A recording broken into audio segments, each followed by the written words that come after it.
Outside the castle, a mysterious hand snags a rose like it's free real estate. An old lady takes this flower and waltzes right into the castle. Meanwhile, the prince is throwing a massive rave inside. She tries to gift the flower to this rich kid prince. The prince literally laughs in her face, absolutely savage. His life is full of supermodels and luxury. He's acting more high maintenance than an influencer, using overpriced skincare every single day just to make sure his face looks flawless. He throws these extravagant parties constantly, inviting viral singers to perform just for him, and getting socialites to dance for his amusement. So that day, this ugly old woman runs into the castle seeking shelter from the storm. To thank the prince for letting her in, she hands him that rose she picked earlier.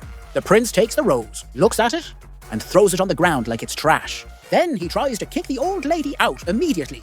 She warns him not to judge a book by its cover. But this spoiled prince isn't listening to a word. He's dead set on evicting her right now. But then, plot twist, the old lady picks up the rose, and her body starts glowing like she's going Super Saiyan. Boom! She transforms into a gorgeous enchantress. The prince realizes he messed up big time. He drops to his knees, begging for mercy. But the enchantress ignores him completely. She sees zero love in his heart, so to punish him for being a jerk, she turns him into a terrifying creature. A huge ugly beast. All the servants in the castle, they get turned into furniture and household items. The enchantress leaves the rose behind, and she drops a heavy ultimatum. If the prince can't find true love before the last petal falls, he'll never turn back into a human, and she wipes everyone's memory. She hides the castle deep in the forest, Glitch in the Matrix style. Years go by, and the beast loses all hope. I mean, who's gonna fall for a monster? But hope arrives, and it comes in the form of an old man. An old guy named Morris is walking towards the area. Suddenly, lightning strikes and knocks down a massive tree. The path is blocked, so Morris has to detour. But this new path is getting super weird. It's June, but there's snow on the ground? Sus. Next thing you know, it's a full-blown blizzard. A vicious wolf locks onto the old man. It howls, signaling the squad.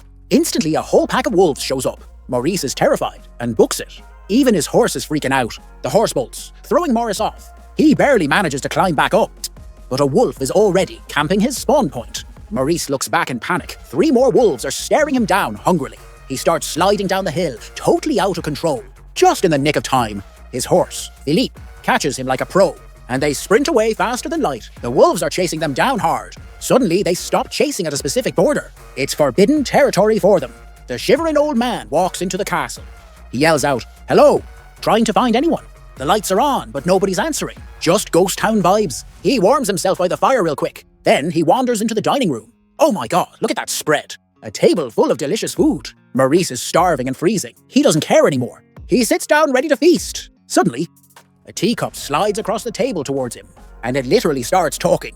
Mom said I shouldn't move, because it might be scary. Maurice tries to stay calm, saying, "It's okay." Then he nopes out of there at max speed. As he leaves the castle, he sees white roses blooming in the snow. He remembers Belle asked for one, so he picks it. Big mistake. A massive shadow looms over him. Meanwhile, the horse escapes the snowy zone and returns to the sunny June weather. Belle sees the white horse come back alone. She knows her dad is in big trouble. She hops on the horse to go find him. The horse takes her back to the frozen wasteland. They arrive at the mysterious castle. Belle grabs a stick, ready to throw hands. She cautiously walks inside the castle, looking at this luxury interior. If she posted this, she'd be the main character on Instagram, especially with a new iPhone camera. The quality would be insane, probably worth millions. At the top of the tower,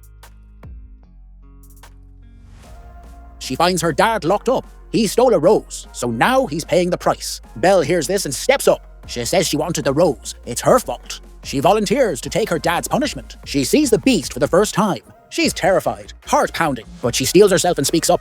I'll take his place in the cell. Her dad is begging her to leave, crying his eyes out.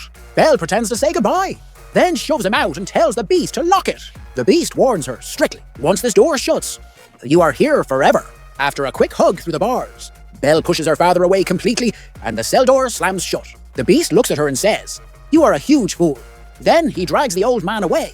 The next day, the cell door suddenly opens. Belle is confused. She hears a voice speaking to her, telling her she's moving to a real room. Belle is suspicious. She grabs a stool, ready to fight. Suddenly, she sees a candlestick talking. Even though she's scared, she follows because, well, magic furniture. Just then, another voice chimes in.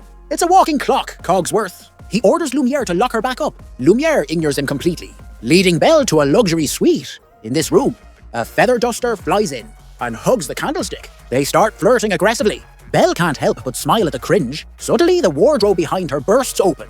It wants to dress Belle up. After the wardrobe goes crazy, styling her, Belle looks absolutely dripping in finesse. The Beast has no clue about this makeover. He's getting ready for dinner. He realizes the servants set an extra plate. He interrogates the clock and candlestick and finds out they not only let her out, but gave her the VIP room because the rose petals are falling fast. The castle is literally crumbling. Belle is their last hope to break the curse. The servants are praying the Beast finds love so they can stop being furniture.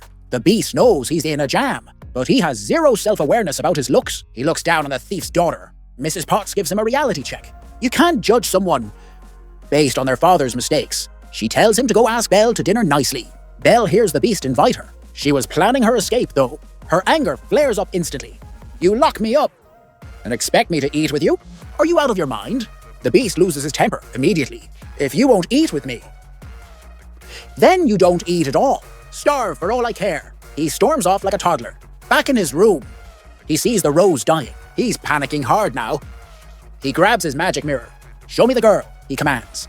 The mirror obeys instantly, showing Belle in her room. Another petal falls. Time is running out. The servants are starting to stiffen up. They know Belle is the only way out. But Belle? She's only focused on escaping, using the cover of night.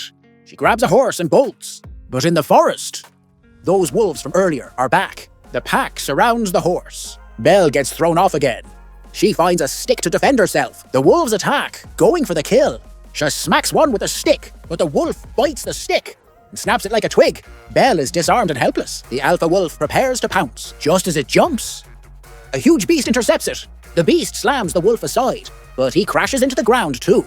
It's a brawl now. The beast is fighting off the whole pack. Get away from her. He throws a wolf into the air, then pins another one down, absolutely bodying them. Just as he clears two, another one latches onto his back. It starts tearing into him. The beast powers up and throws that one off too. He lets out a god-tier roar, finally scaring the wolf pack away. But he took massive damage. He collapses in the snow. Belle watches him fall. She knows he saved her life. She can't leave him there. So she helps him back to the castle. The injured beast is still grumpy, growling in pain. Belle is confused. Why do you guys stay with him? Mrs. Potts spills the tea. The prince lost his mom young. His cruel dad raised him. That's why he became twisted. Belle hears this backstory and starts feeling bad for him. Plus, he got hurt protecting her, so she takes on the nurse role. One day, she's reading to him, reading Romeo and Juliet. And the beast actually quotes the next line. He might have daddy issues, but the guy reads books. This intellectual side piques Belle's interest. Once he heals up, he shows her his massive library. Belle walks in and her jaw drops. Books are her entire personality. He tells her the books are hers to read. She is absolutely vibing now. The beast starts looking way less ugly to her. They start hanging out constantly. Belle reads, Beast listens. They just stare at each other. Over time, Belle sees he's actually kind of cute. Their shared love of reading brings them closer. But to reach true love status, we need some drama. Days pass by. The beast is falling hard for her. She's brave, smart, and beautiful. He builds up the courage to ask, could you be happy here with me?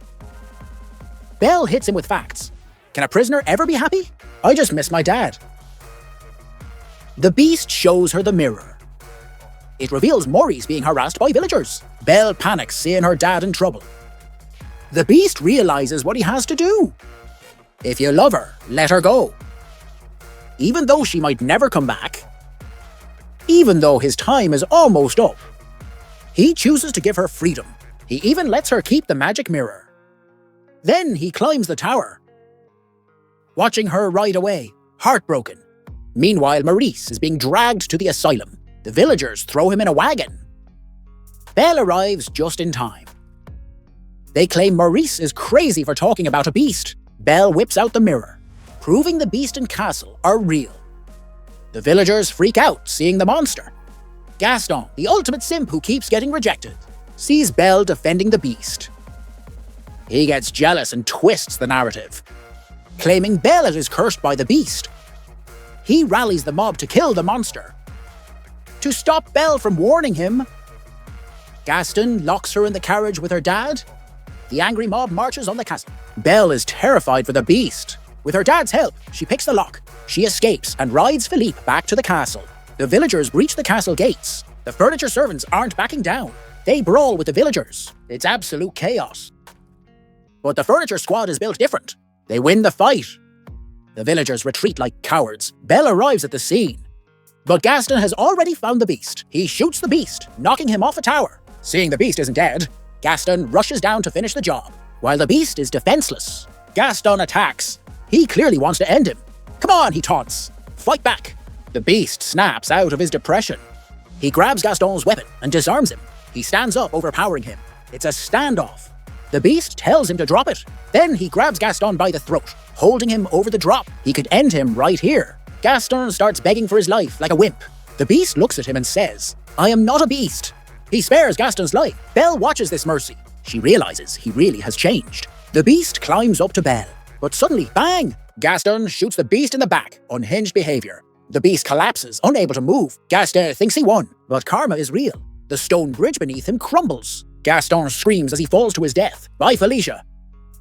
Belle holds the dying beast, crying her heart out. She begs him not to die.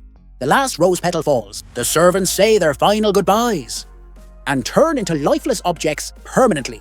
Belle sobs and whispers, "Please don't leave me. I love you." She kisses him as the magic fades. The enchantress is watching nearby. Seeing this true love, she waves her hand and sends magic sparks flying. Boom, the spell breaks. The magic swirls around the beast. His wounds heal instantly. The curse is lifted. The fur disappears, revealing the human prince. Sunlight floods the castle. The objects transform back into humans. The castle returns to its glory days. From then on, the prince and Belle live happily ever after. No more furniture problems, and that's the end of Beauty and the Beast. Creating this content isn't easy, fam, so do me a solid. Smash that like button, comment, and subscribe. See you in the next one!